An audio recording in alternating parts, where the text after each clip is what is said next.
Olá a todos, bom dia, boa tarde e boa noite. Sejam todos muito bem-vindos e bem-vindas à Sala dos Professores. Aqui quem fala com vocês, como de costume, é o Daniel. Hoje vocês podem perceber que estamos em um espaço diferente, né? Estamos aqui no Laboratório de Ensino e História da Unespar. E hoje temos uma convidada bastante especial, a professora Ana Sutil. É formada pela Universidade Estadual de Ponta Grossa, tem especialização em História da Arte e Cultura, também tem mestrado em Ensino e História pela Universidade Federal de Santa Catarina e também atua aqui no estado do Paraná como professora da rede pública de ensino aqui em Campo Mourão. Professora Ana, é um prazer tê-la aqui conosco. É um prazer realmente, né? Porque a gente se encontrou algumas vezes aqui por conta da residência pedagógica, mas a senhora aceitou meu convite logo de prontidão e é uma honra para mim. Obrigada, Daniel. Bom dia, boa tarde, boa noite, né? Conforme o horário que estão nos ouvindo, né? Nos assistindo. E para mim é uma alegria muito, muito grande ter recebido esse seu convite e poder participar dessa conversa com você sobre um lugar muito importante, que é o nosso ensinar história na sala de aula. E acho que a gente teve algumas marcações e remarcações, né? E eu achei muito providencial porque hoje é num dia muito especial, 19 de abril, dia que a gente comemora os povos indígenas. E eu achei ontem, quando eu estava anteontem já me preparando para vir conversar com você, vendo ali o que você queria, né, pra saber, para conversar sobre o seu trabalho. E aí eu fiquei pensando, olha, 19 de abril não podia ter data melhor. Nós não poderíamos ter realmente conversado em nenhum outro dia que não fosse hoje. E aí eu trouxe dois pensamentos aqui de duas pessoas que nós admiramos, eu acho que a maioria das pessoas que os conhece, que é o Ailton Krenak e o Davi Kopenawa. Então, fazer memória, já começamos nossa entrevista e a gente fala dessas pessoas. Eu trouxe esse aqui, é do Krenak, que diz assim: no dia em que não houver lugar para o índio no mundo, não haverá lugar para mais ninguém. E aí do Kopenawa: os brancos com suas mentes fincadas no mercado, na mercadoria, não querem saber de nada. Continua a estragar a terra em todos os lugares onde vivem, mesmo debaixo das cidades onde moram. Eu achei isso aqui muito, muito forte, e a gente vive tempos de profunda reflexão sobre a água, sobre o planeta, sobre as mudanças muito drásticas. Então, fazer memória no dia 19 de abril dessas pessoas, da trajetória de tantas outras, eu achei muito providencial e também casa com o tema que você quer conversar com a gente, né? Que você se propôs no seu trabalho. Obrigado pela reflexão, professora. E assim, realmente não foi coincidência, né? Que é a última entrevista que a gente está gravando. Nós construímos esse produto a duras penas, né? Com várias demandas, como quem está acompanhando a gente sabe que a gente está conversando com vários professores de outros estados. Já passou por aqui Paraíba, já passou por aqui Alagoas, já passou por aqui Rio Grande do Sul, já passou por aqui Goiás. Que coisa boa. E hoje a gente finaliza com os da casa, né? Que bom. onde eu estou morando habitualmente, vendo as demandas. A gente já teve também a participação do professor Alexandre, né, que é um colega de trabalho da senhora, que trabalhou aqui no Residência Pedagógica junto com a Cíntia. A gente vê essas demandas do tempo presente e a gente também se sente impelido, né, a refletir sobre nossa prática dentro da sala de aula, sobre como a Secretaria de Educação, as escolas estão se comportando em cerca de nos dar suporte. Sim. Que é a formação de professores, né? Nos dá suporte continuado para sempre estar atualizados dentro dos assuntos e dos aspectos que é tão emergente, né? Sim. Ontem, na entrevista da professora de Goiás, eu achei algo bem pertinente que ela falou assim: Daniel, eu tenho 10 alunos na escola que são alunos indígenas. Sim. E é uma realidade totalmente atípica, porque a gente não tem costume de lidar com indígenas. Sim, e aí a gente começa aquele processo de não cometer etnocentrismo com eles. Sim. E os alunos estão entendendo a nova demanda, né? E a gente, como professor, é o mediador dessas conversas. Sim, você veja, né? Porque a gente tem esses trabalhos, né, a nossa prática pedagógica está orientada nos últimos anos para nos formar, para trabalhar com a diversidade. E quando ela acontece no nosso cotidiano, lá na nossa sala, na nossa frente, muitos de nós, e eu acredito realmente que você, no que a professora disse, que você não sabe lidar muitas vezes, porque o diferente sempre ficou em outros lugares, nunca veio para a sala de aula, excluidamente, né? Principalmente se tratando especificamente dos indígenas. Então, quando você vem, a gente vê o quanto que a gente está mal preparado. Que embora a gente tenha a força de duas leis, né, a 10.639 e a 11.645, né, para trabalhar na sala de aula ainda experimentamos essa dificuldade, esse estranhamento, essa falta de preparo. Que as nossas licenciaturas muitas vezes negligenciaram na nossa formação. Né, sim. Também. E assim, professora, agora começando oficialmente sim, a entrevista, né?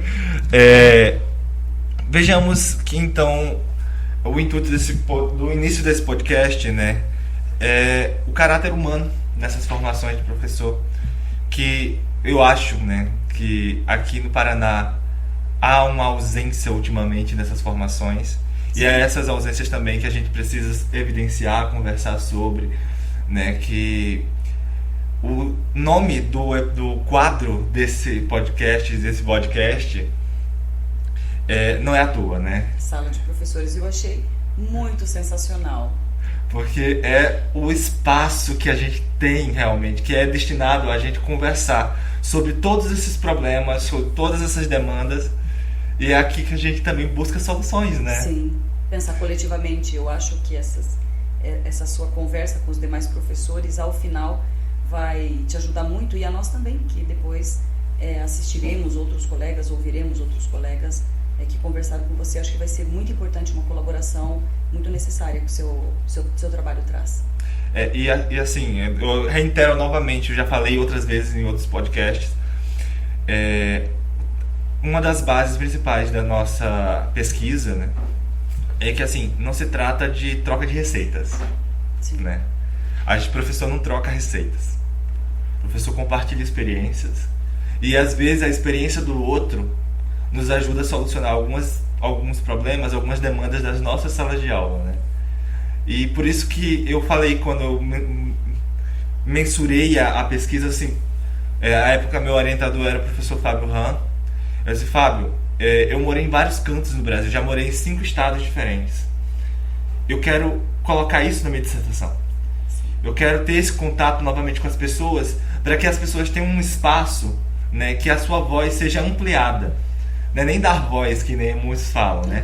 É ampliar essas vozes para que outros professores, para que outros profissionais de educação ouçam o trabalho e digam assim: temos que repensar esses aspectos. Sim. Olha, isso já que você falou da prof lá de Goiás, falou das crianças na sala de aula. Veja bem, você está falando, eu estou te ouvindo e estou pensando na dinâmica dela. Isso porque eu nem a conheço e fico pensando como que seria comigo, né? Como que seria comigo? Ano passado eu tive estrangeiros, eu tive venezuelanos na minha sala de aula, e toda vez que eu ia trabalhar o conteúdo, eu me organizava para que eles compreendessem, porque eram alguns recém-chegados, no idioma, contemplar a história, trazê-los para a sala de aula, para que pudessem também fazer compartilhamentos. Então, quando você falou dela ter crianças, adolescentes indígenas, eu me lembrei dos meus estrangeiros, que foi a primeira experiência, que foi em 2023, de ter aluno estrangeiro na sala de aula. Imigrantes. E assim, já pegando nessa pegada, né, de ter a presença da diversidade dentro da nossa sala de aula, ultimamente nós temos tido várias perspectivas diferentes, né, de como se lidar com história, né? Sim. Temos uma nova crescente de pensamento, que é a questão da decolonialidade. Sim. Né, que é um tema bem atual, né, desses últimos anos 2000 para cá, que também esse pensamento de reparação, né, surgiu várias outras leis, de políticas de cotas, que incorporam essa questão de pensamento. Temos que pensar nos povos nativos, temos que pensar no africano que veio para cá também, que foi injustamente desligado do sistema econômico, né? E temos também as perspectivas, né, de se trabalhar melhor, né, os aspectos da cultura africana e da cultura indígena aqui. Dentro disso, né, a secretaria, os órgãos que são competentes e que precisam fornecer, porque está na lei também a questão da formação, né, eles dão suporte para isso, dão cursos de formação. Olha, existem essas percepções, perspectivas, vamos começar a trabalhar de forma diferente? Sim, então vamos lá, vamos primeiro pontuar. Como que eu chego nessas questões decoloniais? Então, primeiro para mim na sala de aula, primeiro voltemos na minha formação, né? Quando eu fiz a licenciatura, já tem 20 anos, um pouquinho mais que isso, então você tinha uma formação com um currículo que ainda não estava voltado para isso, tá? Embora as leis, as duas ali são, uma um pouquinho depois, né, a 11.645 é um pouquinho depois de eu já formada, e a outra enquanto eu estava na formação. Então era um assunto um pouco distante, a questão da diversidade, trazer outras contribuições, né, de outros povos e esses que são nossos, né, tanto importantes tiveram na nossa formação. Não aparecia ali, né, você tinha uma história da América, né, aprendia um pouco ali, mas especificidades mesmo para o trato da sala de aula você não tinha. E então, para mim, assim, não tem tanto estranhamento porque eu tenho formação no movimento social. É sempre importante dizer, eu venho do movimento Sem Terra, né? Minha família é uma família de assentados lá finalzinho dos anos 80 aqui no Paraná. Então eu já vinha de um lugar um pouco de fora, né? Eu não vinha ali, minha primeira parte de formação é no sítio, então ligada à terra. Então eu vinha com alguma bagagem trazida, aprendida no movimento social. E eu começo a dar aula, me formo, né, e ainda um pouquinho antes de formado eu começo dando aula nas escolas do Movimento Sem Terra, em algumas delas aqui no Paraná. Então ali eu tinha a formação acadêmica ali, curricular, da universidade, e eu tinha uma outra formação, que foi muito poderosa, com outras leituras, inclusive. Então, eu tinha o meu pacotinho, eu gosto de dizer, a minha reserva de conteúdo e conhecimento da universidade, e eu tinha que ter outra. Ali, assim, mais com leituras, inclusive, né? Em outras práticas. Então, quando eu venho para a sala de aula, na educação básica, trabalhando com esse público do 6º ao 3º ano do ensino médio, então eu já trago uma formação, uma perspectiva de inclusão, muito embora não soubesse muito bem como fazer. Aí o que a gente tem naquele período que eu entrei, que era um outro governo, que é muito importante a gente lembrar dos governos, né? Não vou ficar nominando aqui, porque são especificidades do nosso estado, mas agora no momento também tá cometendo outros estados aí, a forma de olhar a educação, que é muito importante pensar nos governos e a forma com que eles olham para a sala de aula, porque cada governo vai ter um jeito de tratar a educação, uma perspectiva, uma finalidade e um propósito. Então, quando eu entrei, nós tínhamos formações que eu uso a expressão muito robustas. Eram formações muito sérias, muito bem subsidiadas, com textos, com palestras, isso lá em 2009. Então eu posso dizer que a gente teve 2 anos de uma formação que me introduziu mesmo no conhecimento da lei, no estudo, por exemplo, sobre comunidades quilombolas aqui no Paraná, que na formação eu não tive tempo, nem soube como aprofundar isso. Então esses cursos ofertados pela CED lá do começo, né, há 15 anos atrás, me ajudaram muito, porque trouxeram assim, autores, né, colegas mesmo, colegas pesquisando, aí a gente começou a ter vestibulares, já tinha, né, para povos indígenas, então me aproximou dessas temáticas na sala de aula. Então foi assim que chegou, né? Chega primeiro por fora, pela minha formação pessoal, vinda do movimento social, e depois essas formações muito sérias, que eram lá no começo. Depois troca o governo, mantém ainda ali, porque essas questões aí, o peso da lei não é muito fácil mexer, mas não mexe, né? Mas muda a perspectiva na nossa formação. Então a gente continua com as equipes multidisciplinares, que é muito importante, a gente tem elas então até hoje, né? Então lá de 2009, que é exatamente quando eu entro na educação básica, até hoje a gente tem as equipes multidisciplinares, mas funcionando assim, ora com mais protagonismo, ora com menos protagonismo, ora mais robustas, ora mais superficiais, e agora a gente vive um momento de tê-las por tê-las, quase, né? A gente tem, assim, algumas formações, mas elas viraram mais virtuais, slidizadas, então, diferente. Então, a CED propõe mais as formações e propunha, mas nas perspectivas ali de cada uma delas, né? Ora valorizando um pouco mais. Então, a gente está no terceiro governo desde que eu entrei, né? E eu sempre me lembro da minha formação mais importante, mais substancial, mais significativa, mais transformadora lá do começo, lá do primeiro governo, onde tinha um investimento muito maior. A gente tinha secretarias, então tinha a CED, e dentro da CED, eu não vou me lembrar agora, a gente tinha as secretarias para diversidade, para questão indígena, questão afro. Então eram departamentos, eu não me recordo agora para te dizer exatamente, mas lá a gente tinha um departamento que cuidava especificamente. Então tinha uma equipe muito qualificada de professores, de pesquisadores que orientavam essas formações. Agora, às vezes dá até a impressão que a gente tem assim um improviso nisso, né? Uma coisa meio improvisada, feita de última hora, porque precisamos manter. Então foi por ali. E depois foi trocando também a minha formação,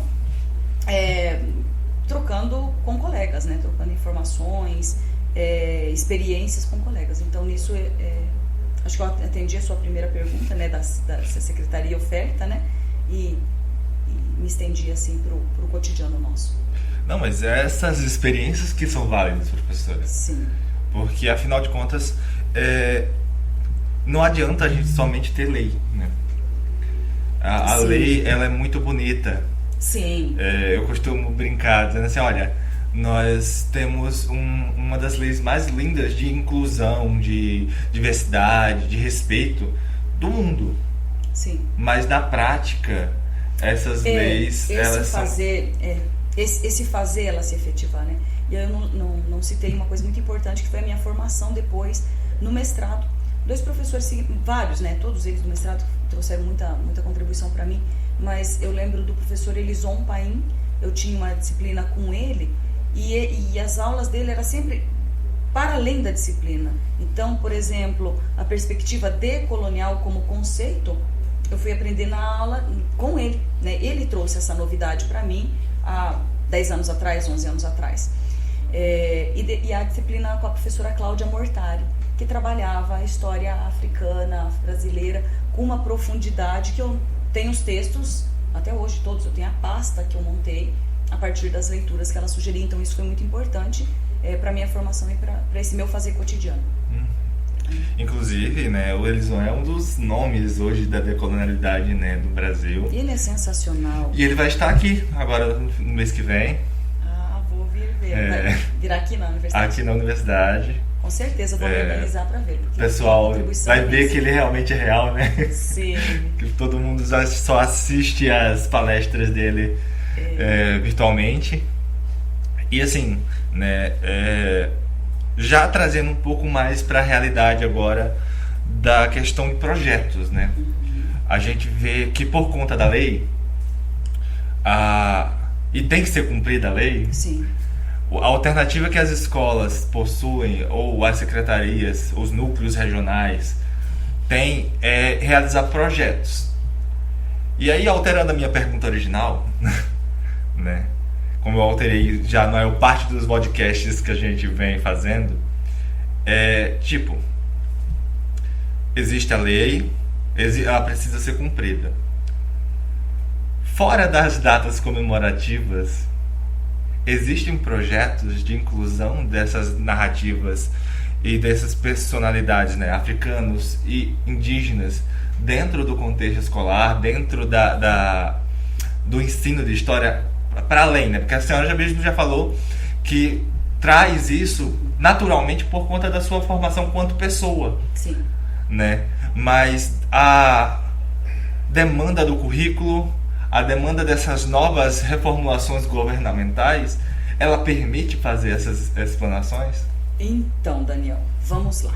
Eu vou falar mais aprofundadamente de uma realidade minha, que é de um colégio que eu estou há 15 anos. Então eu assumo meu concurso num colégio e lá estou até hoje, com quem eu compartilhei e convivo com colegas todos os dias, todas as semanas, que também participaram dessa primeira formação nossa. Eu vou sempre estar voltando para essa primeira formação, porque uma formação bem feita, você interioriza, internaliza e ele vira prática, né? Uma coisa bem feita. Então eu convivo nessa escola especificamente com colegas que fizeram essa formação.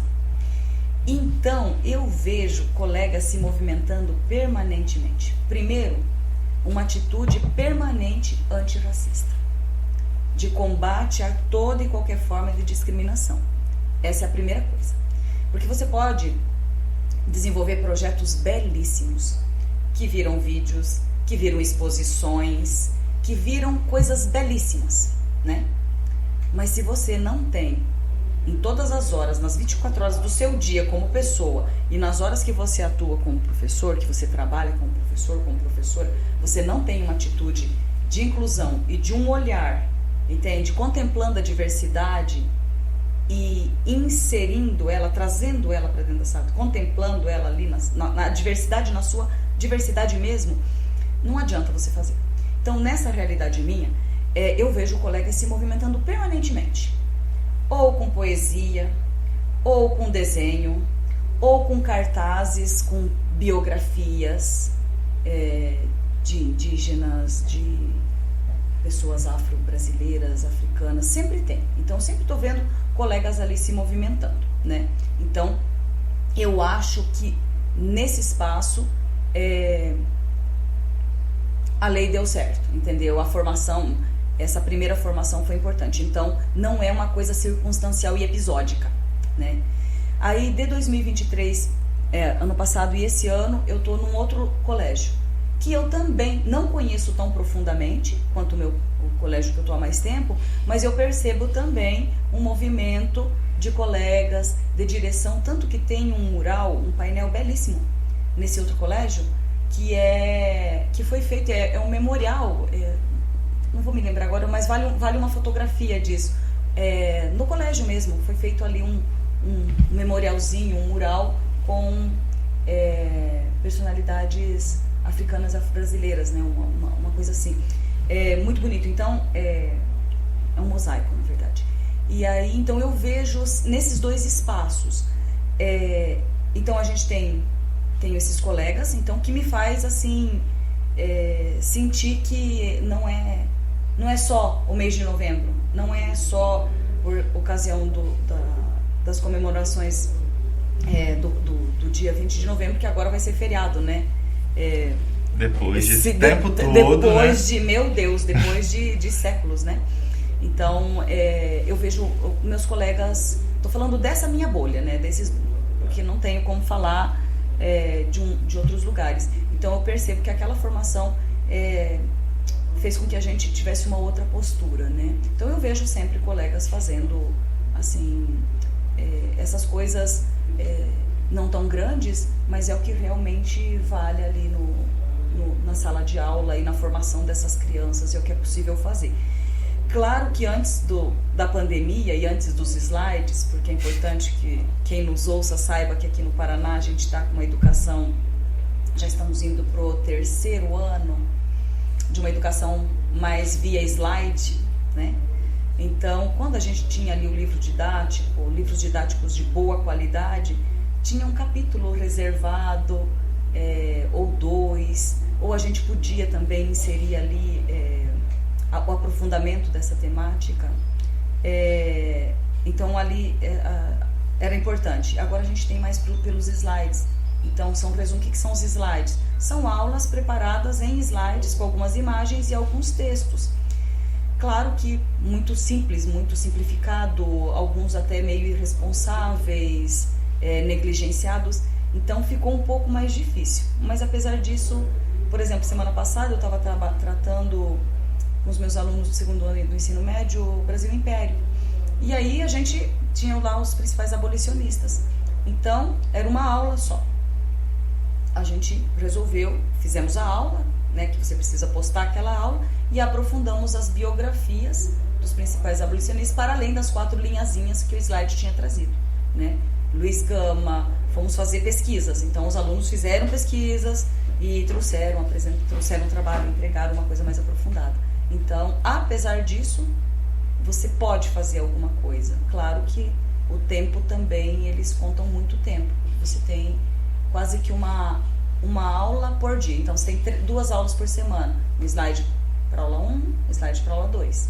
E é importante que você suba isso no sistema, que você poste. Então, você não manuseia mais nada, né, físico. Você mexe, projeta, depois posta. Então, precisa, assim, o tempo é um limitante bem grande para nós. A falta de autonomia nesse quesito entra em vigor, né, professora? Bastante. E eles foram muito eficientes nisso. A parte perversa é que eles foram eficientes porque nós todos temos jornadas muito extensas de trabalho. Tem professores, ano passado eu tinha 13 turmas, esse ano eu tenho 12, eu tenho colegas que têm 16 salas, muito volumosas. Ou, mesmo que não sejam tão volumosas, é muita turma, muita sala para você entrar por semana. E aí eles, como se tipo assim, olha, o senhor e a senhora tem muita aula mesmo, tá? Mas a gente oferece aqui, ó, tá tudo prontinho. É só você projetar, é só você ler. O que acontece com isso, né? Você tá sobrecarregado de trabalho, aquele negócio tá pronto, então atendeu, né? Você tá cansado, você não precisa ter menos turmas, menos aulas para que você leia, para que você mesmo prepare. Você trabalha loucamente e nós te ofertamos a aula pronta. Então, nesse sentido, essa perversidade da excelência deles está fazendo com que esse negócio funcione. Porque daí a sua autonomia, o seu protagonismo, o seu fazer como professor, ele está diluído. Você vai fazer até as avaliações, por exemplo, o modo quizzes aqui no Paraná, comprado e bem caro, tem uma sugestão de nota para você dar para o aluno. Então, aquilo que você faz, prepara a sua prova, revisa o conteúdo que você deu com seus alunos, que era isso que eu fazia, né? E muitos colegas faziam desse modo.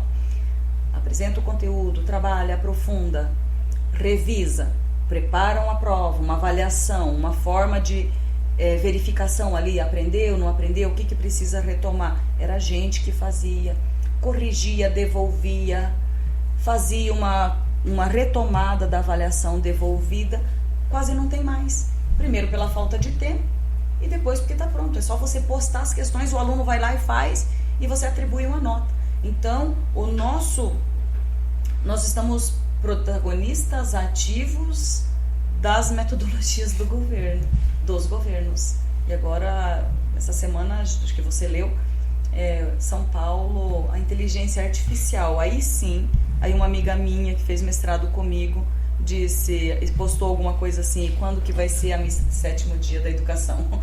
Porque daí é retirada completa da humanidade. E para mim, para nós que trabalhamos com gente, fizemos essa escolha de trabalhar com pessoas em formação, eu fiquei assim muito preocupada e muito desolada, porque para mim, Daniel, a educação pressupõe trabalhar com gente.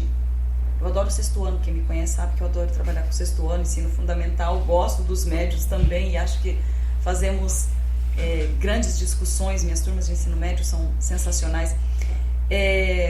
Eu não acredito em aprender sem afeto. Não acredito num aprendizado sem um significado. O sexto ano é muito isso, sabe? Se você retira o ser humano da educação, então você não tem mais educação. Então você tem outra coisa, né? Você vai ter outra coisa, vamos achar um outro nome para isso. Mas quando você tira o calor, o pulsar, o bater de um coração no preparar uma aula, no trabalhar com um aluno, então você matou tudo, né? Você esfriou. O que é frio? O corpo frio é o corpo morto, né? Então eu fiquei muito preocupada e desolada com isso, né? Então estamos nesse... Acho que te deprimiu um pouco. Não, professora. Você que assim, reflexivo, tipo, ai meu Deus, será que...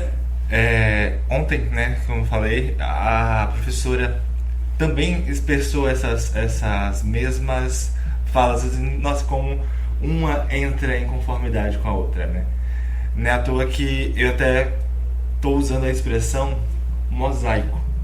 Essas entrevistas vão montar um mosaico de como está a educação brasileira a nível da história, né?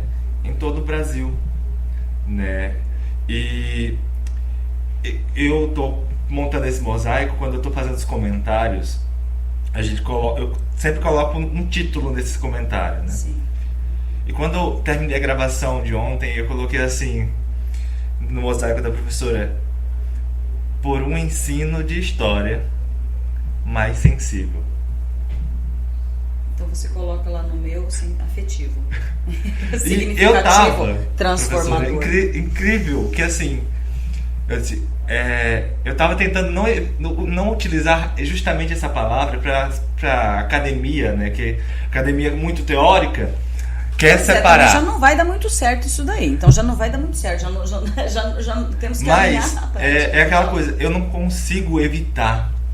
Porque mas eu fico pensando, a zona da afetividade, ela entra em vigor. E a professora Marta Rovai, aqui quando ela falou, né, ela falou assim: gente, não tem como fazer história pública sem deixar ser afetado. Pois é, mas eu fico pensando, por que a birra com relação a essa expressão? A academia precisa se autorrefletir também. Por que a birra?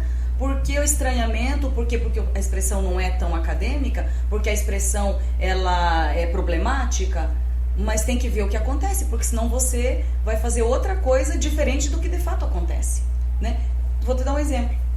Quando você vai para qualquer aula, você tá, né, no seu mestrado aí, vai ter professor que você vai ficar com vontade de pegar no celular o tempo todo. Vai ter. Na sala de aula, os professores que dão aula nas universidades sabem que tem aulas que primeira coisa é a mobilização para deixar para que os alunos, não importa que idade tenham, deixem o celular de lado. E aí quando você pede para o aluno deixar o celular de lado, você precisa entrar significando tanto e se colocando tanto naquele conteúdo para que você seja maior do que o celular, para que a sua aula seja mais interessante, o seu falar toque, signifique, sabe, aquele conteúdo, aquele assunto, aquela disciplina que você é dono, que você cuida dela com tanto carinho, faça sentido. Porque senão você vai ficar sempre dizendo assim, não importa se é lá no ensino médio, fundamental ou universidade, eles só querem o celular. Eles só querem o celular por quê? Por que eles só querem o celular? Então, para eles largarem o celular, eu tenho que vir com tudo aquilo que eu sou. Eu não vou ficar tamborilando minha mãozinha aqui em cima da mesa e falando assim, friamente. Você tem que dizer, Daniel, o que eu quero passar para você é muito importante, essa disciplina. Ah, mas ele chega aqui já tendo que saber. Não, muitas vezes não chega. Não chega. Às vezes a pessoa está ali no celular, inclusive resolvendo uma demanda da vida de trabalhador dele. Vamos fazer um combinado? Se é coisa do seu trabalho, do seu serviço, pode sair. Vai ali e resolve. Mas quando você voltar, eu gostaria muito, porque isso aqui é importante. Estou pensando aqui, imaginando um diálogo numa sala de adultos, né? Que normalmente que é a universidade, né? Então, eu sempre penso assim, o que eu estou querendo... O que está se querendo dizer? Porque tem coisa que não dá para ficar teorizando. Porque senão ela não vai acontecer. Tem coisas que sim, obviamente, a teoria é muito importante, é ela que embasou as nossas formações e embasa também o nosso fazer. Mas quando você fica problematizando demais um negócio, você não sei qual que é a contribuição que vai sair disso, entendeu? Não assim, tenha medo de usar essas expressões advindas do nosso meio. Não tenha medo de usar na sua dissertação as nossas coisas, né? As palavras que nós usamos para nos comunicar com os alunos, a forma que nós dizemos, né? Para as nossas... Às vezes a pedagogia, a metodologia da sala de aula, é a metodologia, vamos abrir aspas aí para também não ter problemas, do afeto, do acolhimento. Depois da pandemia, nós temos na sala de aula um monte de crianças e adolescentes, e nós mesmos com ansiedade, síndrome do pânico. Como que você vai continuar uma aula cheia de construção, de mapa mental, esquemas no quadro, com uma criança, com um adolescente não se sentindo bem? Né? Não tem como você terceirizar aquilo. Claro que você vai ter que ter, claro que você se afetou. Claro que para resolver aquilo você vai precisar de afeto, um pouco de amor, de empatia, de compaixão. Porque senão Porque a sala de aula virou uma outra coisa que às vezes a universidade... Não é o caso de vocês, porque aqui a Unespar é muito parceira e tem professores muito valiosos que a gente já trabalhou e trabalha juntos. Mas até um tempo atrás tinha muita gente dizendo da sala de aula sem ter ideia daquela temperatura da sala de aula. Eu não vou consumir, essa palavra mesmo, consumir um texto ou um livro que não diga coisas que partiram do meu assoalho, né, do meu, sabe, da minha sala calorenta, né, da minha sala cheia de adolescentes, né? Mas não sei o que. Veja, temos a história acadêmica. Então não tenha medo, Daniel, pode usar essas palavras, vai por mim, vai pro final, pode usar, não tenha medo não. E chama os colegas assim, olha, é isso que o pessoal está dizendo, é isso que está vindo da escola pública. Mas é aí onde entra, né? A afetividade não é tipo aquela relação de pai e mãe, né, que assumiu o lugar do pai e mãe, mas é ser literalmente afetado, né, se compadecer, se entender a demanda do aluno também. Sim. Se colocar no lugar do aluno e ver, olha, tá tendo problemas, tá tendo dificuldades de aprendizagem. E aí essa questão aqui eu vejo já fazendo especulações, né? Que o ensino aqui no Paraná está tendo, né? Com essa plataformização, né? Onde tira essa zona de ver a dificuldade do aluno para números. Sim. Daniel, nós mergulhamos... Fique atenta aí nas suas perguntas para mim, porque eu posso, né? De repente não tá mais cumprindo o propósito que você quer. Mas aqui no Paraná nós estamos assim nos últimos 2 anos assim num mergulho assim para um abismo, nesse sentido da retirada, que você usou a expressão autonomia nossa, esse contato. Então nosso aluno, ele acessa enquanto países que a gente tem lido por aí, países mais desenvolvidos estão retirando a tela da sala de aula. Aqui no Paraná nós estamos empurrando as crianças para dentro da tela. Eu tenho brincado, e vai caber aqui no seu podcast, eu espero sinceramente que as pessoas tenham ânimo de ouvir essa minha peroração tão longa, que se eu tivesse um filho, eu acho que eu ia fazer bloquinhos de argila com ele para alfabetizar ali no bloquinho de argila e retirar a tela. Eu não queria nem saber, nos primeiros anos de formação do meu garoto, da minha garota, usando tecnologia, porque a ansiedade que essas crianças experimentam, a dependência, a curvatura da cabeça, do corpo aqui, o polegar trabalhando alucinadamente ali, seja num joguinho, seja numa rede social, e sendo afetado. Claro que aquilo ali é a adrenalina, é a ansiedade, é a próxima etapa do jogo. Se você for na sala de aula e os alunos que estiverem com o celular, veja o que eles estão mexendo. Eles estão numa rede social conversando com alguém, às vezes até mandando áudio da sala de aula, ou então num joguinho, num negócio ali. Então, e isso, qual que é a atenção que ele vai ter para a aula, para um conteúdo? Mas daí transforma o conteúdo num jogo, num não sei o que. Mas daí não precisa. Não precisa chegar junto, não precisa chegar perto, né? Não precisa você desumaniza. Então, aqui no Paraná, nós estamos assim, terrivelmente enfiados nesse caos aí, que resulta em número. Porque daí a gente tem a plataforma que mede o acesso, né? Você posta os quizzes, por exemplo, que são uma verificação de conteúdo, mas feita por outra pessoa, né? E aí gera lá um índice positivo ou negativo, se o aluno realizou ou não realizou. Então a gente é ranqueado pelo tanto que enfia, desculpa essa expressão, enfia a criança, o adolescente, o jovem para dentro da plataforma. E aí você nem precisa mais muito existir. Você vira um mediador, você vira um operador de slide, um operador de tela, anota, copia. Uma das minhas preocupações, e como que você vai ficar uma aula inteira copiando slide? Mas não é para copiar, tá? Daí a criança vai ficar como? O que ele vai trabalhar nessa aula? A audição e você só no gogó? Ele não vai trabalhar a motricidade? Ele não vai trabalhar a caligrafia? É dispensável, por um acaso, a caligrafia, essa habilidade milenar que a gente desenvolveu da sofisticação das mãos, né, de se comunicar por escrito, assim na mãozinha. Então, primeiro a gente gerou um negócio, tipo, um fetiche da tecnologia.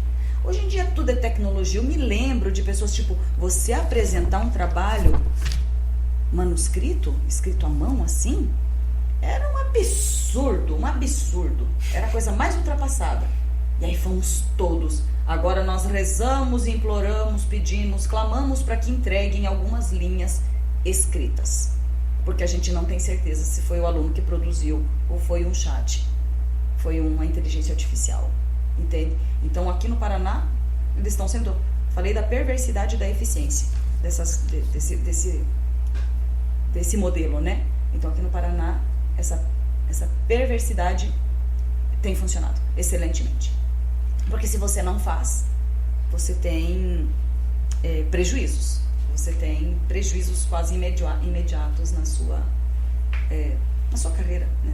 Você precisa ser cobrado. A direção é cobrada porque tem que postar. Nós somos cobrados porque temos que postar. Por aí vai. E já incorporando a isso, né? Já contemplou bastante, né? Mas assim, a questão justamente do uso dessas tecnologias, né? A gente tem que lembrar do período da pandemia. É impossível Sim. falar de tecnologias na educação sem falar de pandemia. Sim. Né? Porque foi o boom dizer assim, olha, todo mundo agora vai para tecnologia. Sim. E é aí onde eu acho, né, que o governo do Paraná foi feliz, né, nesse sentido. Já que vamos todo mundo para tecnologia, então vamos manter a tecnologia pro resto da vida. Isso. O que dá a gente, às vezes, assim, é que a pandemia foi essa coisa terrível, né? Essa pandemia, todos nós estamos, né, impactados depois dela, né? Não tem como recortar, assim. É um outro mundo depois da pandemia. Numa das questões que você pediu para eu pontuar, então essa questão da tecnologia que você entrou agora, ela já existia no nosso cotidiano, né? Mas a gente ainda priorizava bastante as aulas, olha a expressão que eu vou usar, horrorosa, mas faz bonito no momento e sentido, artesanais, né? Não tem problema, sabe por quê, professora? Que eu falo na dissertação o tempo inteiro que nosso trabalho quanto historiadores docentes é ser um artesão da história, de trabalhar no barro. Que bom então, que bom.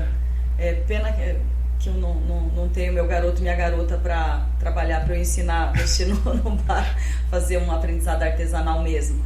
Então a gente tinha aquele nosso fazer, né, com o nosso protagonismo, né, com a nossa mão, as nossas aulas, os nossos fichamentos, o nosso plano de trabalho docente, que todo professor, todos nós fazíamos no começo do ano. Então nós tínhamos muitos colegas que já traziam tecnologia para a sala de aula, né? Veja, com as limitações que tinha também na época, né? Então, assim, vou pegar um recorte de 10, 12 anos atrás. Então, os smartphones eram mais escassos, mas nós tínhamos alguns professores, colegas nossos. A internet não era tão comum, mas você tinha ali professores que faziam uma ampliação de um conteúdo, né, um aprofundamento, fazendo uso do celular. Idas ao laboratório de informática, eu agendava com os meus alunos, e eu vou te dizer que aquilo era muito bom. E era suficiente para aquilo que a gente queria, né? Então, estava lá trabalhando, por exemplo, Revolução Industrial. Não achava que o livro trazia muitas imagens. Vamos fazer uma aula no laboratório de informática, onde a gente entra, vê vídeos no YouTube, né? Tínhamos a TV Pendrive, que era um recurso interessante para a época, porque todas as coisas são interessantes para a época, a gente nunca pode ficar comparando, né? Senão a gente faz essas coisas horrorosas, anacrônicas, né? Então nós tínhamos a TV Pendrive, que dava para você levar uma aula bacana, preparada, projetada e tal. Então tínhamos, sim, e eu acho que era muito inteligente. Ela podia não ser... Então, a ida ao laboratório de informática democratizava mais, uma vez que nem todo mundo tinha um celular mais potente. Então, vamos fazer aula no laboratório que todo mundo acessa. Então, tínhamos isso. Alguns lugares, muitos, tinham problema de não ter laboratório com computador funcionando. Mas veja, nossas aulas funcionavam. E ninguém deixava de aprender história por não ter isso. Ninguém deixava de aprender. Claro que, né, se o professor quisesse fazer uma coisa diferente, não ia ter. Aí vem a pandemia e aí mudou. E aí foi tudo, absolutamente tudo, porque era necessário. A gente precisava ficar vivo. A gente não podia ficar trocando, se aproximando, trocando perdigoto, né? Que é uma sala de aula, uma conversa, é isso, né? E foi muito importante. Só que o modo com que a gente conduziu depois da pandemia é que foi o problema, ou que tem sido o problema. Que tem sido o problema, porque na pandemia ela salvou vidas, sim. Ela fez com que a gente continuasse tendo um contato, não do jeito que a gente queria, mas o contato possível, com as aulas postadas, as aulas remotas, encontros virtuais. Aí tivemos um problema que também, vários problemas que muitas famílias não tinham, mas estou pensando aqui numa escola especificamente que fez de tudo para que as famílias não perdessem o vínculo, que a criança não perdesse o vínculo conosco, com o conhecimento daquele jeito. Só que produzimos daí ao final daqueles tempos, aqui no Paraná, os índices mais altos, né? A gente tem índices altíssimos, que daí a gente fez aprovação praticamente em massa, né? E também com que critério reprovaríamos uma criança, um adolescente que não acessou, entende? Então, e depois fizemos o Estado do Paraná fez esse investimento imenso, gigante, milionário nas tecnologias que daí não saíram mais. Então agora nós estamos, aquilo que era um fetiche antes, um desejo antes, virou um negócio angustiante, sufocante, porque ele substituiu nessa estratégia de governo de pensar o professor, pensar o aluno. Então você pensa primeiro o número e um ranking. Depois essa questão da humanização fica um pouco secundária, embora os discursos sempre digam que é fazer da gente o protagonista, do aluno e tudo mais, né, o artesão ali da sua aula, mas não é mais. Então tem o uso da tecnologia enfastiante, angustiante. Tem professores, principalmente de matemática, língua portuguesa, inglês, que eles precisam levar os alunos toda semana. Toda semana tem uma sobredose de informática, uma sobredose de plataforma que os adoece. Porque às vezes o problema você não resolve lá na plataforma. Você não tem que ficar levando uma criança, um adolescente todos os dias ou produzir redação se você não coloca literatura, se você não coloca condições de produzir essa redação. Entende? Então, primeiro, ter essa base que a gente já não tem mais.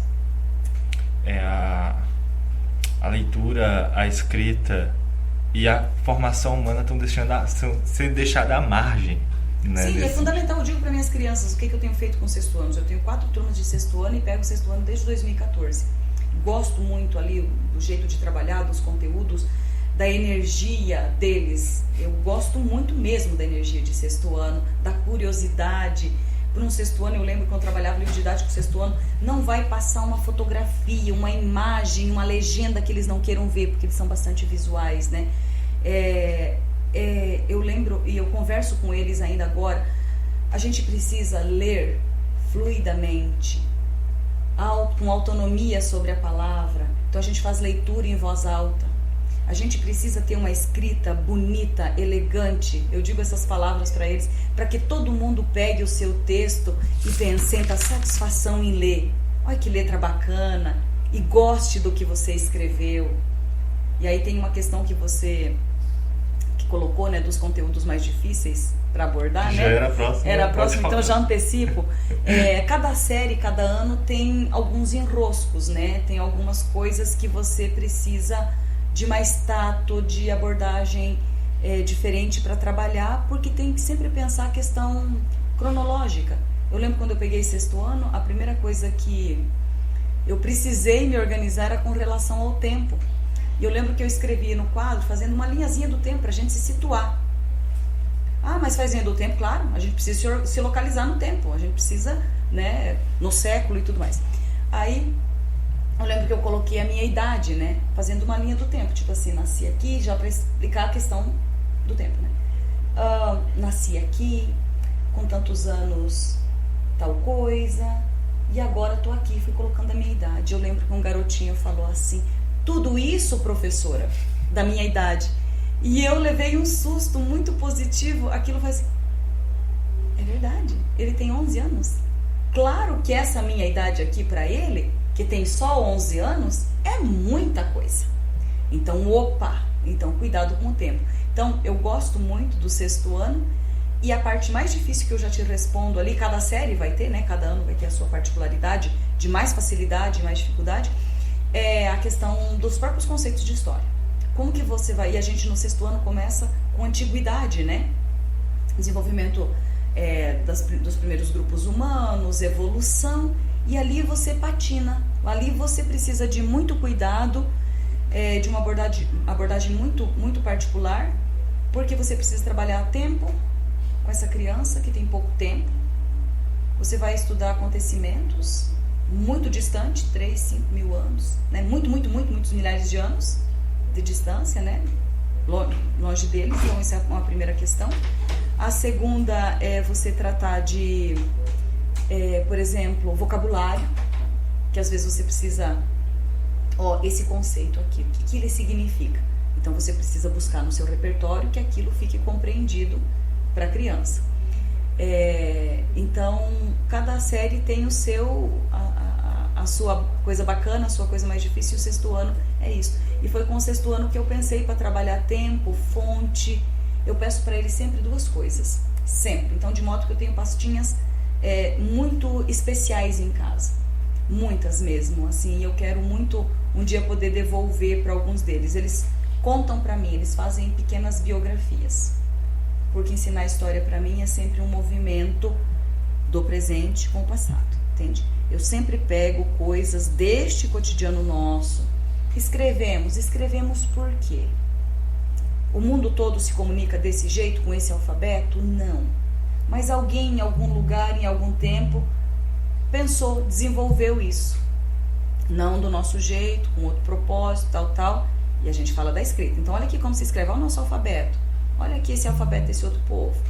Aí, você vai trabalhar... Você é importante. Você é muito importante. A sua biografia é muito importante. Conta pra mim. Onde você nasceu? O tempo.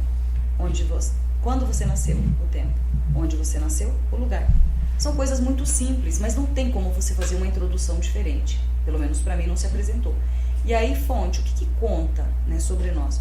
Aí eu comecei a pensar um museu afetivo com eles. E que é uma prática que eu tenho até hoje. Eu desenvolvi na dissertação do mestrado, trabalhar com fontes afetivas. Então, o que tem na sua casa, no seu entorno, que conte sobre você, sobre a sua família, ou quem sabe sobre o seu bairro? É uma roupa de batizado? É um jogo de lençol? É um bordado? É um ferro de passar roupa à brasa? É um negócio... Entende? Então, procure no seu entorno e traga, vamos contar essa história. Aí você consegue colocar a criança, a sua disciplina, o seu conteúdo fazendo sentido para ela. E eu acredito que cada professor tem o seu jeito de trabalhar com cada série, a sua forma de abordar. Mas lembrando que sempre, não importa a sofisticação da sua metodologia, não importa quão sofisticado o quanto ela já te rendeu, tem que sempre verificar se está fazendo sentido para eles. Essa é a minha preocupação permanente, Daniel. Está fazendo sentido? Eu estou tendo atenção, entende? Eles estão compreendendo. Isso, o tempo todo eu estou fazendo isso, entende? Então, fez sentido? Ok. Então, está dando certo. Eu lembro quando você fala disso, né? Uma frase clássica de John Huston, né? Que sem fatos é impossível fazer uma história que faça sentido. E na dissertação eu até brinco, eu disse assim, então eu posso modificar essa frase original falando assim que sem um professor que saiba trabalhar de forma eficaz, né, essa ligação com o passado dentro da sala de aula, é impossível fazer um passado que faça sentido para o aluno. Não faz. Você pode dar, Daniel, eu sempre penso assim, que eu já antecipei aqui para você, e acho que inclusive concluí, mas vou retomar. Você precisa saber se os ouvidos que te ouvem estão atentos. E se está reverberando pensamentos, movimentos neles. Porque senão, camarada, você dá uma aula fantástica para si mesmo. E muitas vezes esse mundo está cheio de gente que dá aulas fantásticas para si mesmos. Então, esse movimento, eu estou sempre escutando minhas crianças, de modo que para sexto ano, não sei se eu vou conseguir ficar muito tempo, né? Embora a minha disposição mental e afetiva seja de querer ficar muito tempo trabalhando com eles. Mas tem que ter vigor nas pernas. É uma aula que você dá muito... Você tem que ficar muito circulando. Entende? Chegando, eu chego perto, digo, e aí, o caderno tá fazendo? Isso, você sabia que? E dou uma pancadinha na mesa deles, sabe, tipo, chamando pra aula, venha pra aqui. E você tá distraído por quê? Entendeu? Venha comigo. Então você se movimenta muito na sala de aula. Um sexto ano é impossível você dar aula o tempo todo, tipo, olha, veja aqui, sentado lá, explicando, olha, veja aqui. Talvez tenha alguma pessoa que consiga, mas eu não consigo fazer. Você ensina em movimento. No movimento, sabe, fazendo primeiro a inclusão pelo olhar. Não tem como você dar uma aula sem incluir seu aluno pelo olhar. Então, para mim é isso, sabe? Você ensinar trazendo para dentro, dizendo, olha, isso aqui é importante, muito importante, sabe? Porque isso aqui trouxe a gente até aqui. Eu gosto de falar dos remédios, né? Da medicina, né? Da ciência, das vacinas. A gente só chegou até aqui porque a gente teve vacinas, a gente teve remédio que não deixou a gente morrer mais, porque vocês sabiam que morria-se por uma banalidade, por uma coisa que a gente resolve com um remedinho, uma receita médica ali a gente resolve. E a gente morreu muito, a humanidade pereceu muito até chegar aqui. Você sabia que no século tal, tantas miles pessoas morreram por causa de uma coisa que estava relacionada à higiene. E hoje em dia, se a gente cuidar bem aqui, essas doenças não chegam na gente. Então, vai fazendo sentido para a criança, sabe? Você falando assim, eu fico me lembrando, né? Você é mais antiga de casa e deve lembrar do Mais Educação. Sim. Eu fui monitor do Mais Educação. Sério? E quando eu dava aula do Mais Educação, eu lembro que era justamente esse processo, né? De trazer para perto, de olhar para o aluno, né? E ainda mais o Mais Educação, que eram alunos problemáticos dentro da escola, né? Que os que mais tinham dificuldade, o que mais tinha falta de comportamento, eles só queriam ser vistos, ouvidos. Sim. E ter essa proximidade com o professor, deshierarquizando, né? Não é falta de respeito, né? Sim. Respeito é a base, mas eu sou melhor que você porque você é criança e eu... Sim. Não, vamos conversar de igual para igual, vou tratar você como você merece ser tratado. Sim, como você deve ser tratado, assim, respeitar sempre a dignidade do ser humano que está ali na sua frente. E assim, para nós que trabalhamos com a educação básica, essa perspectiva humanizante, humanizadora. Eu estava vindo para cá e conversando com a minha irmã, que é professora também, num outro município, e a gente falava do que a gente precisa ter. Era um pequeno desabafo, uma confissão de cansaço, né, entre nós duas. A gente compartilha muito, quase todos os dias estamos fazendo terapia uma com a outra, mas ainda acreditando na educação profundamente. Ela acredita profundamente na educação e eu acredito, e a sala de aula para mim é um espaço de realização, de muitos embates, de muitas lutas, mas é de profunda realização pessoal e de crença na humanidade. Eu estou na sala de aula porque eu acredito na humanidade. E nós conversamos sobre o que a gente tem que fazer muitas vezes antes de começar uma aula. Assim, o preâmbulo de uma aula, o início de uma aula, não é como muitas pessoas, às vezes até da universidade, pensam que é entrar lá com a mochilinha, tal, minha aula. Não. Às vezes a primeira coisa é um bom dia e um bom dia mais alto para ser ouvido. E organizar, e acalmar. Entende? Resolver uma situação que às vezes não começou na sua aula. E para depois. E isso cada vez mais está frequente. Então, às vezes, o que você dá de aula, de conteúdo, de apresentação ali, daquilo que você se preparou, é nos últimos 20 minutos. É no último tempo da aula, porque antes você resolveu ou ajudou a encaminhar outras demandas que são completamente alheias ao contexto da sua sala de aula. Você precisou resolver. E no negócio da educação humanizadora, ontem eu estava numa turma e eu fiquei muito feliz. Até preciso conversar com a colega que é dona desse projeto ali com os alunos.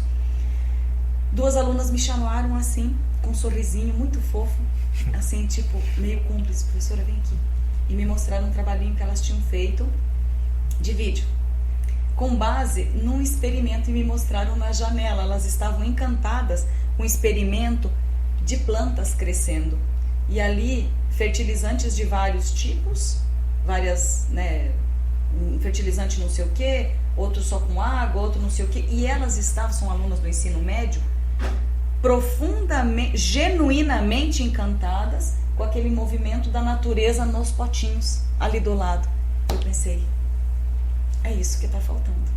Elas tinham um negocinho ali, muito rápido, né, de apresentação no vídeo, acho que 1 minutinho, nem isso, mas elas queriam mesmo que eu olhasse para a planta com mais vivacidade, a planta um pouco mais desnutrida, a planta um pouco mais debilitada, e a questão do solo ali, o fertilizante. E eu voltei para minha mesa e pensei, é disso que a gente precisa, desse encantamento, do conhecimento, porque ali não é só um punhado de plantinha no potinho na janela, é muita coisa acontecendo e que a gente quase não tem mais. E aí é onde entra a demanda do que eu falo sempre, né? Que a Cíntia reitera, que vários professores falam, que agora nesse processo de história pública, né, o que é interessante pra gente é o processo. Sim. Não é o resultado final. Isso aqui vai resultar no final, vai ser publicado e tudo mais. Mas é esse processo, é essa conversa, né, com vários professores que vão me dar fundamento, vão me dar experiências que eu não tive ainda, né? Eu estou ansioso para ir para a sala de aula. E eu vou te dizer, bem-vindo, se prepare bem, muito preparo e muita disposição. E você vai porque eu já comecei a dar aula desde os 18, né? Hoje eu vou fazer 28, ou seja, tem 10 anos aí entrando e saindo da educação. Tentei fugir da educação, mas ela está dentro de mim, né? Essa crença de acreditar que a educação transforma. Daniel, eu tenho um pensamento da Cecília Meirelles, que é muito curtinho, e eu coloquei, desde que eu li, eu pensei, é isso, é exatamente isso. Que maravilha que não fui eu que disse, que maravilha que foi uma pessoa que eu admiro e gosto das poesias e gosto da biografia. É assim, a educação é a única das coisas deste mundo em que eu acredito de maneira inabalável. A educação é a única das coisas deste mundo, é uma das únicas coisas deste mundo que eu acredito de maneira inabalável. Eu acredito profundamente na importância, pela experiência pessoal, por tudo que ela é capaz de fazer na vida, de transformação na vida de um ser humano.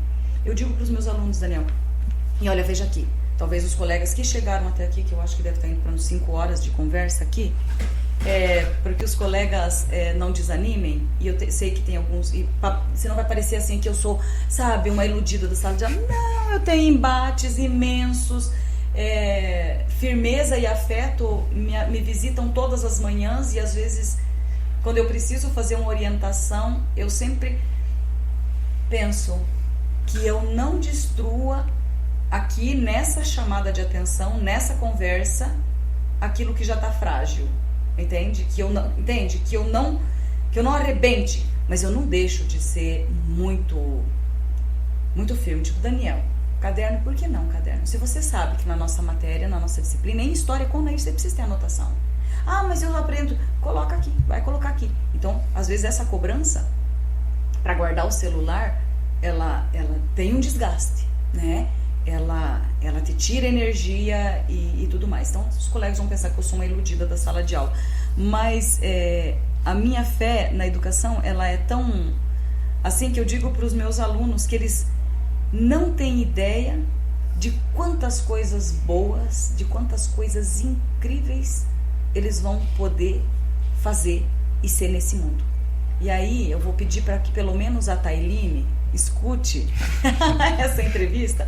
Tailine é uma garota que foi semana passada para a África do Sul, tá lá uns 10 dias, foi fazer uma parte do doutorado dela na Universidade da Cidade do Cabo, e ela foi minha aluna desde o 6º ano, e ela estudou aqui na Unespar, depois fez o mestrado na Unesp e também o doutorado por lá, e ela é da escola pública, e eu digo para eles, dizia para a turma dela, que foi uma das primeiras lá, e digo que eles não têm ideia, mas que eles abracem essa oportunidade de aprender.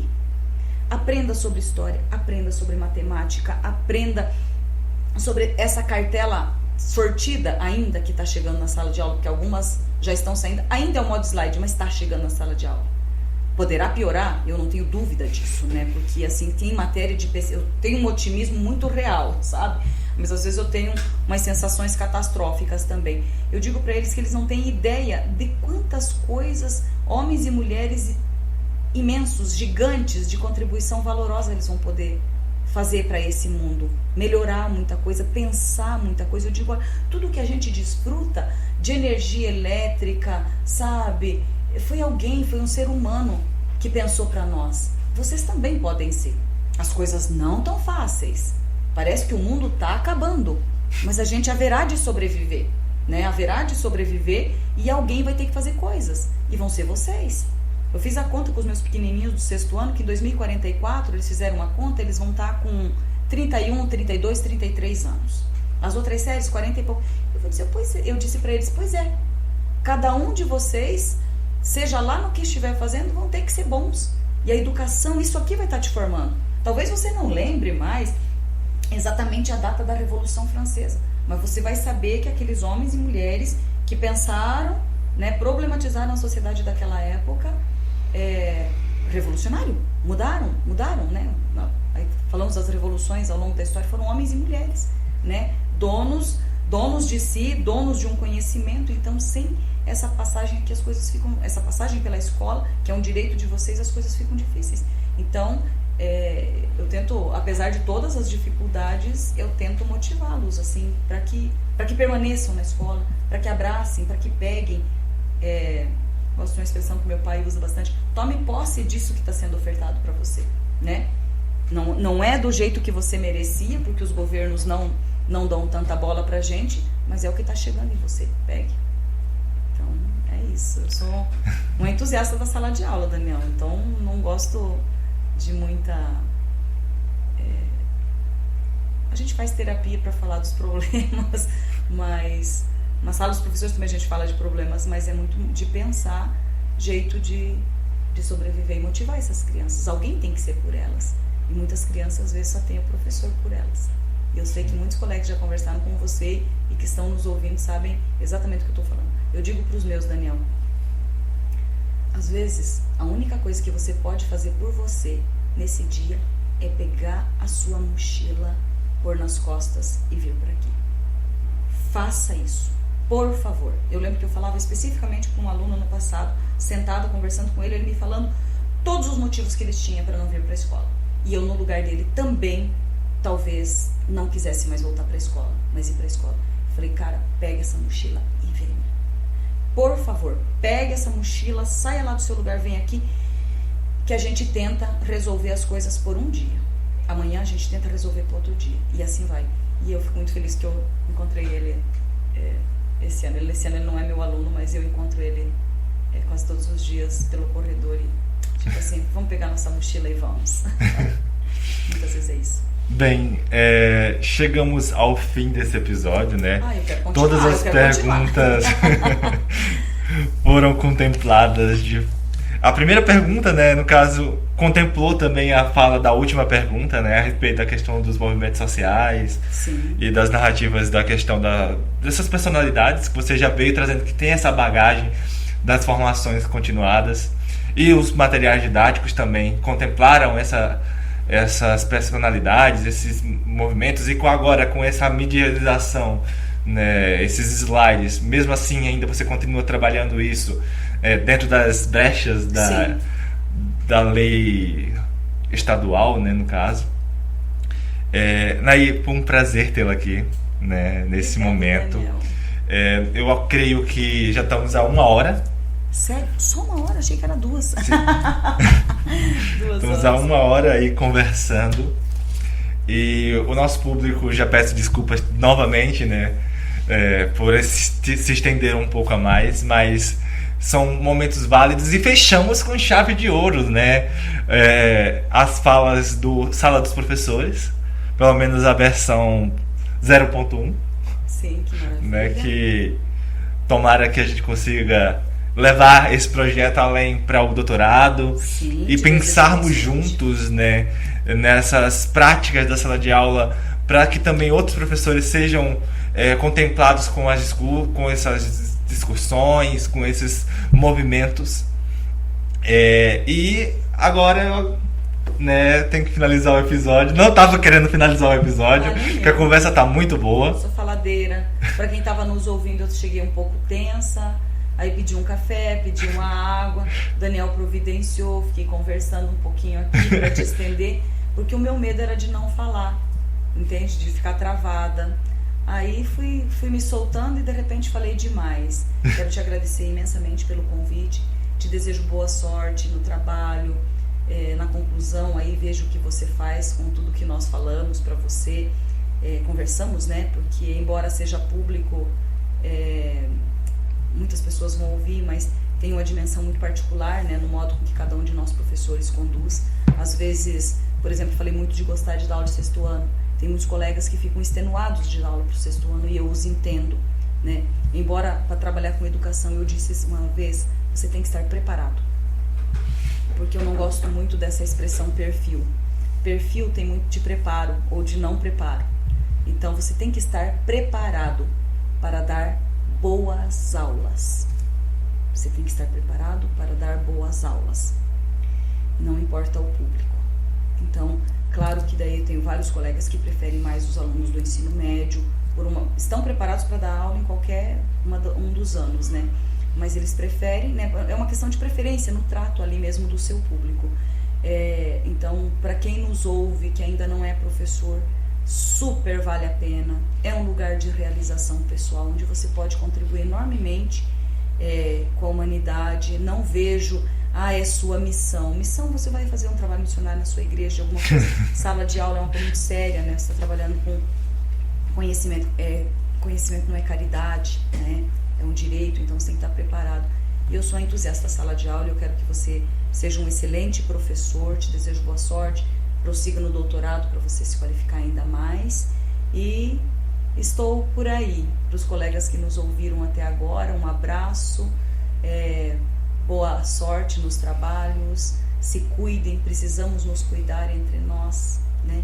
Nos acolher, porque também a pandemia e a exaustão do trabalho deixa sinais visíveis de cansaço e às vezes de instabilidade emocional, né? Adoecemos emocionalmente. Então que a gente se cuide nas salas dos professores, na virtual e na sala de professores real, que a gente possa se abraçar, compartilhar nossas angústias, perspectivas.